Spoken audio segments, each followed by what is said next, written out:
they talked about pragmatism, but Judge, don't be fooled by them. Their framework is actually cost-benefit analysis, which is basically the definition of utilitarianism. And the guy who basically invented utilitarianism, Bentham himself, says that justice is not a concern for utilitarianism. Their framework is irrelevant to the topic. So our framework should consequently be preferred. Now for like what we're arguing for is actually not replacing capitalism. We're saying implementing UBI solved the worst part of capitalism, and their attacks basically focus on solvency. But they say no solvency. We say there is. One, UBI provides an opt-out clause for everyone, meaning that everyone now has the right to exit the labor market if they wish, because they can survive solely on UBI. This removes the very premise of alienation. Two, the key driver of competition is work or die ideology. Work or die is no longer true under UBI, so alienation from other human beings is solved. Three, if one chooses to exit the labor market, he or she will no longer be alienated from his or her product. Also, under UBI, there won't be any proletariats, as these are the people who earn just enough wages to survive. With UBI, wages are no longer survival necessities, but merely additional income, so there won't be any conflict of interest between the capitalists and the workers.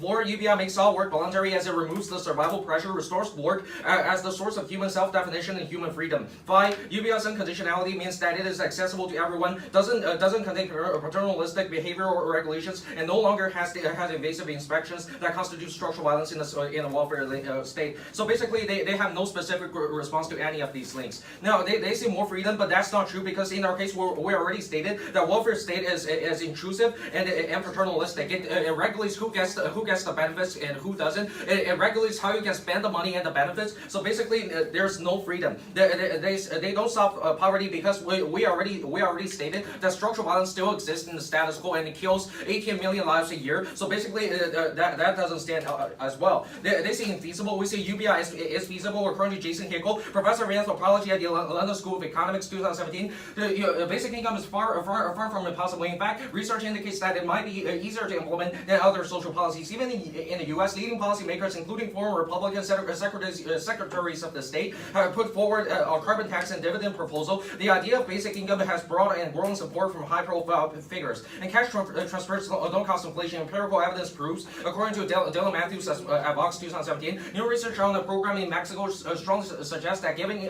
that cash doesn't cause inflation, the Mexican government launched a food assistance program. The government did a randomized experiment. Some villages got a bundle of common food. Other villages got a similar amount of cash with no strings attached. Others got nothing and served as a control group. The economists looking at this program wanted to know what different kinds of transfers they do prices. They find no statistically significant change in prices in relation getting the cash transfer. It's the best evidence regarding the relationship between UBI and inflation. Still, according to Matthews, the Mexican case is perhaps the best evidence we have on inflationary effects of cash programs. It's pretty sanguine. Research suggests that basic income and related policy leave individuals better off rather than just making goods more expensive. And they talk about regressive tax, but we never talked about regressive tax. Progressive tax actually taxes the rich more, is what funds the UBI. And UBI does not disincentivize work, but improve the economy. According to Michelle Chen, editor at in these Times 2017, evidence does not suggest an average worker will drop out of the labor force when provided with unconditional cash, even when the transfer is large. Reductions in employment levels appear to be a product of earlier retirement, reflecting an enhanced sense of economic security toward the end of life, something all seniors deserve. Job quality and productivity ultimately improve when workers are happier and bosses have incentive to offer more rewarding work or better labor conditions. Greater purchasing power to meet immediate needs